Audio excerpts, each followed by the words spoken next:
I am on stage with Amazing the Jungler of Origin. I won't mince words. You guys were losing that game up until the river fight and then into the Baron. How do you keep your composure in a game like that? You don't really keep your composure at all. You just go with the flow and hope that they make more mistakes than you do at some point. That's basically how it is. Well, clearly that was what happened this game, and you guys did manage to take it after a really, really long, drawn-out, crazy one. I want to talk a little bit about going forward into playoffs and looking back at the games you guys have played. Definitely been a rough road.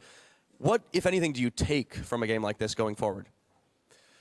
That every game is winnable, I suppose. That's the only thing you can take away from these kind of games. Regular season games in general, especially if they become like this, are just like scrims. So it's not something you can individually take away from, but in the grand scheme of things, the tough road that we had in terms of losing and not performing to our utter best or to the potential that we may have is definitely something that prepares us for playoffs, because if we know that there can be lows, we also know there can be highs, and we've been through the lows now by now, so I suppose the playoffs is going to be a bit less rocky in terms of the road.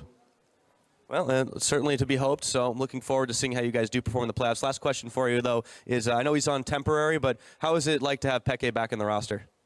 It's pretty fun. It's pretty fun. The way that he just approaches the game is just really different to a lot of players. He doesn't really care that much about individual mechanics, but he really has like this game sense. You know, that's something he cannot really teach. And Peke, more so than any other player that I've known, has this game sense coming in, and he can stop practicing for 3 months and suddenly just practice with the team for a couple of scrims, and he's still going to begin. Well, certainly showed in the results 2-all in the week. Congratulations, and you can go ahead and join your team. But we're going to send it back over to the analyst desk to break down that win and close out the week.